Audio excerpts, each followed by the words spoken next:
Technical channel unique M study पर एक बार फिर से साथियों आपका स्वागत है। साथियों गवर्नमेंट जॉब की तैयारी करने वाले स्टूडेंट के लिए बहुत बड़ी खुशखबरी है कि हाँ साथियों, सेंट्रल गवर्नमेंट के अंदर क्या साथियों क्या है, बहुत बड़ी वैकेंसी आई है। इसके अंदर साथियों एनपीसीएल साथियों nuclear power corporation of India limited जो भारत सरकार का उद्योग है, जिसके अंदर साथियों के काकरापार गुजरात साइट है, उसके अंदर साथियों क्या है, डिप्लोमा आईटी और ग्रेजुएशन वालों के लिए बहुत बड़ी वैकेंसी आई है। तो आज साथियों इस वीडियो में अपन क्या इससे क्वालिफिकेशन और सिलेबस से संबंधित अपन इसके अंदर देखने वाले हैं। सबसे पहले साथियों क्या साइंटिफिक असिस्टेंट सी है, जो क्या सेफ्टी सुपरवाइजर के रूप में है। उनके अंदर क्या साथियों इंजीनियरिंग डिप्लोमा में या बीएससी में कम से कम 50% अंकों के साथ डिप्लोमा या क्या है साइंस में ग्रेजुएशन होनी चाहिए। इसके अलावा साथियों क्या है इंडस्ट्रियल एरिया के अंदर 1 साल का डिप्लोमा या क्या कोर्स सर्टिफिकेट होना आपके लिए अनिवार्य है, जिसके अंदर आप फॉर्म अप्लाई कर सकते हैं। इसके अलावा क्या साथियों 4 साल का क्या आपको सेफ्टी के अंदर क्या आपको अनुभव होना ज़रूरी है, वो इसके अंदर साथियों फॉर्म भर सकते हैं। जो साथियों डिप्लोमा और जो बीएससी है साथियों, वो क्या साथियों एचएसएससी या क्या है एसएससी के बाद 3 साल का होना चाहिए। आईटीआई के बाद जो डिप्लोमा है या आईटीआई के बाद जो डिप्लोमा 2 साल का है, वो साथियों इसके अंदर मान्यता नहीं मिलेगी। इसके बाद साथियों क्या है साइंटिफिक असिस्टेंट सिविल के अंदर है, उसके लिए भी साथियों क्या है मानव संसाधन विकास मंत्रालय द्वारा क्या प्राप्त इंजीनियरिंग सिविल इंजीनियर में के अंदर क्या कम से कम 60% अंकों के साथ क्या डिप्लोमा होना चाहिए। और इसकी भी अवधि क्या है कम से कम एचएसएससी या एसएससी के बाद 3 साल का होना जरूरी है। 2 साल का डिप्लोमा साथियों नहीं चलेगा इसके अंदर। इसके बाद साथियों स्टेपन टेनेज साइंटिफिक असिस्टेंट जो क्या है डिप्लोमा धारक है, जिसके अंदर के अंदर मैकेनिकल इलेक्ट्रिकल इंस्ट्रूमेंटेशन केमिकल और इलेक्ट्रॉनिक्स की जो ट्रेड है, उसके अंदर साथियों क्या है इन डिप्लोमा के अंदर क्या साथियों आपको कम से कम 60% के साथ डिप्लोमा और एचएसएससी या एसएससी के बाद 3 साल का होना चाहिए। जो साथी 2 साल का डिप्लोमा करके है वो उसके अंदर मान्यता नहीं मिलेगी। इसके अलावा साथियों 10th या 12th के अंदर आपको क्या है कम से कम डिप्लोमाधारियों को एक अंग्रेजी विषय होना जरूरी आवश्यक है। इसके बाद साथियों स्टेपन टेनिज साइंटिफिक असिस्टेंट है, जो कि साइंस ग्रेजुएशन वाले हैं, उनके लिए साथियों क्या है 60% अंकों के साथ बीएससी होना आवश्यक है। इसके रूप में आपको क्या मुख्य विषय के रूप में आपको क्या फिजिक्स होनी चाहिए, और उप विषय के रूप में आपको क्या साथियों केमिस्ट्री, मैथमेटिक्स, सांख्यिकी, इलेक्ट्रॉनिक्स या कंप्यूटर विषय के रूप में या रसायन के रूप में होना जरूरी है। या अगर साथियों इन विषयों में नहीं है तो उप विषय के रूप में जो क्या साथियों फिजिक्स, मैथमेटिक्स, सांख्यिकी, इलेक्ट्रॉनिक्स, कंप्यूटर, इनके समकक्ष रहने वाली कोई भी सब्जेक्ट हो तो भी साथियों चल जाएगा। और बीएससी के रूप में अगर आपका साथियों क्या मुख्य सब्जेक्ट मैथमेटिक्स है तो वो इसके अंदर फॉर्म के अप्लाई करने के पात्र नहीं होंगे। इसके लिए आपको बीएससी के अंदर मुख्य विषय के रूप में फिजिक्स होना ही आवश्यक है। इसके अलावा साथियों 12th या 10th के अंदर क्या है किसी परीक्षा में एक इंग्लिश विषय होना जरूरी आवश्यक है। इसके बाद साथियों स्टेपन टेनिज जो क्या टेक्नीशियन के अंदर है, प्लांट ऑपरेटर वालों के लिए साथियों क्या 12th के अंदर पीसीएम वाले स्टूडेंट इसके अंदर फॉर्म भर सकते हैं। पीसीएम के अंदर फिजिक्स, मैथ और केमिस्ट्री वाले इसके अंदर फॉर्म भर सकते हैं, और इनके अंदर कम से कम 50% अंक होने चाहिए। के अंदर क्या है एक अंग्रेजी सब्जेक्ट होना आवश्यक है। इसके बाद साथियों क्या है स्टेपन टेनिज टेक्नीशियन के अंदर जो मेंटेनर पोस्ट है, उसके अंदर आईटीआई स्टूडेंट के लिए एसएससी के अंदर साइंस और मैथमेटिक्स में कम से कम साथियों के 50% अंक होने चाहिए। इसके अलावा जो आईटीआई ट्रेड है वो कम से कम 2 साल की होनी चाहिए। जिन मित्रों के पास जिन आईटीआई ट्रेड के अंदर 2 साल की नहीं है, वो क्या है 1 साल का एक्सपीरियंस के रूप में इसके अंदर फॉर्म अप्लाई कर सकते हैं। एक्सपीरियंस के रूप में साथियों के यहाँ पर अप्रेंटिस नहीं चलेगी, अप्रेंटिस वाले एक्सपीरियंस नहीं माने। इसके अलावा कोई भी एक्सपीरियंस इसके साथ लागू हो जाएगा। और इसके साथ साथियों क्या है आपको एसएससी के अंदर क्या अंग्रेजी विषय होना आवश्यक है। इसके बाद साथियों नर्स ए के अंदर आपको क्या एसएससी के अंदर एचएसएससी होनी चाहिए, और इसके अलावा नर्सिंग या मिडवाइफरी में क्या है डिप्लोमा जो 3 साल का होना चाहिए। इसके अलावा केंद्र सरकार और राज्य सरकार के अंदर जो नर्सिंग परिषद का जो वैध एक पंजीकरण सर्टिफिकेट है वो क्या आपके पास होना चाहिए।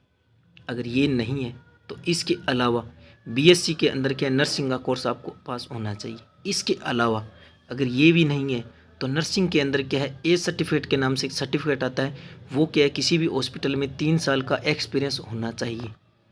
विद्यार्थियों ने नर्सिंग में डिग्री प्राप्त की है उनको 2 अतिरिक्त इंक्रीमेंट दिए जा सकते हैं। ये भी आप देख लीजिए साथियों। इसके अलावा साथियों क्या फार्मासिस्ट बी है, उनको क्या है 12th के साथ फार्मेसी में 2 साल का डिप्लोमा, इसके साथ फार्मेसी में 3 महीनों का ट्रेनिंग, और इसके अलावा केंद्र और राज्य सरकार के द्वारा क्या फार्मासिस्ट में पंजीकरण होना आवश्यक है। स्टेट या सेंटर में फार्मेसी काउंसलिंग में फार्मासिस्ट के रूप में पंजीकरण ऑनलाइन आवेदन आपको के अंतिम तारीख तक या इससे पूर्व क्या जमा कराना चाहिए जब आप फार्म भर रहे हैं।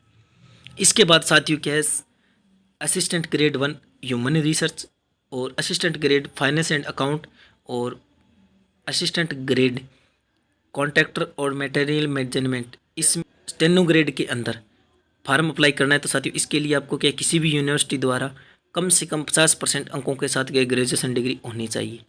इसके ये तो होगी साथियों आपको फॉर्म भरने की क्वालिफिकेशन। इसके अलावा आपका इसके अंदर होने वाला है स्किल टेस्ट। स्किल टेस्ट के अंदर आपको पूछा जाएगा साथियों टाइपिंग टेस्ट। टाइपिंग टेस्ट में 30 शब्द के अंग्रेजी विषय के रूप में आपको लिखना होगा। और इसके अलावा आपकी क्या कंप्यूटर के अंदर क्या प्रोफिशिएंसी टेस्ट लिया जाएगा। इसके अंदर आपकी क्या एफिशिएंसी देखी जाएगी। इसके अलावा आप जब भी फार्म भरने जा रहे हैं तो उसके लिए आपको क्या कंप्यूटर के अंदर कम से कम 6 महीने का आपके पास क्या कंप्यूटर का कोर्स होना चाहिए, वो सर्टिफिकेट आपको इसके अंदर चाहिएगा। इसके अगर ये नहीं है आपको 6 महीने के कोर्स के अंदर क्या क्या चाहिएगा, विंडोज़ ऑपरेटिंग सिस्टम, डेस्कटॉप अनुप्रयोगों जैसे कि है MS office, Word Excel, MS Excel point, ये ईमेल प्रबंधन और इंटरनेट के अंदर क्या प्रमाण सर्टिफिकेट होगा वो इसके अंदर फॉर्म अप्लाई कर सकते हैं। अगर साथी ये सर्टिफिकेट वो लगा सकते हैं जिनके पास 12th या ग्रेजुएशन के अंदर कंप्यूटर है, वो क्या 6 महीने का सर्टिफिकेट वो लगा सकता है, तो वो फॉर्म अप्लाई करने के लिए एलिजिबल हो जाएगा। और जो ये सब साथियों क्वालिफिकेशन है वो क्या है फॉर्म अप्लाई करने से पहले दिन तक आपके पास पूर्णतः उत्तीर्ण होनी चाहिए। अगर आपके साथी बाद में अगर लगाया जाएगा तो ये फर्जी फार्म माना जाएगा और आपकी क्या इसके अंदर एलिजिबिलिटी पहले ही ख़त्म कर दी जाएगी। अब साथियों क्या जो काकरापार परियोजना द्वारा क्या है व्यक्ति विस्थापित हैं उनके लिए कुछ अलग से क्या है इसके अंदर नियम बनाया गया है, वो इसके अंदर साथियों छूट दी गई है। जैसे क्या है प्लांट ऑपरेटर है उनके लिए क्या है PC वाले स्टूडेंट उनके लिए 40% अंकों के साथ जिसने क्या है कि जिसने 12th की है 40% के साथ वो इसके अंदर फॉर्म अप्लाई कर सकते हैं। इसके अलावा साथियों क्या है जो ITI के लिए जो पोस्ट हैं उसके अंदर क्या है गणित और विज्ञान विषय के अंदर परसेंटेज का कोई सिस्टम नहीं होगा। उसके अंदर एक क्या आपको इंग्लिश विषय होना आवश्यक है। और इसके अलावा जो क्या असिस्टेंट ग्रेड की HR की, असिस्टेंट फाइनेंस की और असिस्टेंट के जो CMM की है उनके अंदर क्या कंप्यूटर एप्लीकेशन के साथ आपको क्या ग्रेजुएशन पास ही चल जाए, परसेंटेज का इसके अंदर कोई सिस्टम नहीं है। और इनके लिए आयु के लिए भी छूट दी गई है, जो कि सामान्य वर्ग के लिए साथियों 45 वर्ष दी गई, अन्य पिछड़ा वर्ग के लिए साथियों के 48 वर्ष दी गई है। और अनुसूचित जनजाति और अनुसूचित जनजाति यानी ST और SC के लिए साथियों 50 वर्ष तक की आयु है। वो क्या है असिस्टेंट ग्रेड 1 मानव संसाधन और वित्त एंड लेखा और क्या साथियों CMM के अंदर क्या फॉर्म अप्लाई कर सकता है, वो इनके अंदर छूट दी गई है। अब देख लेते हैं साथियों इनकी आयु सीमा। तो साथियों जो साइंटिफिक असिस्टेंट C बनेगा जो क्या है कि सेफ्टी सुपरवाइजर है उनके लिए आयु सीमा रहने वाली है 18 से 35 वर्ष। इसके बाद साथियों के वैज्ञानिक, इसके बाद साइंटिफिक असिस्टेंट B है जो क्या कि सिविल वाले हैं, उनकी एज लिमिट होगी 18 साल न्यूनतम और अधिकतम 30 साल वाले इसके अंदर फॉर्म अप्लाई कर सकते हैं। और इनके बाद साथियों आगे डिप्लोमा धारक जिनकी क्या कि ट्रेनिंग होने वाली है, इनकी जो डिप्लोमा धारक है जिसमें से इलेक्ट्रिकल मैकेनिकल ये पोस्ट हैं उनको क्या है कि 1.5 साल की ट्रेनिंग होगी, जिसमें से इनकी एज लिमिट रहने वाली 18 से 25 साल। इसके बाद साथियों आगे प्लांट ऑपरेटर और ITI वाले स्टूडेंट उनके लिए साथियों क्या है 2 साल की ट्रेनिंग रहने वाली है। इनकी एज रहने वाली है साथियों 18 से 24 वर्ष।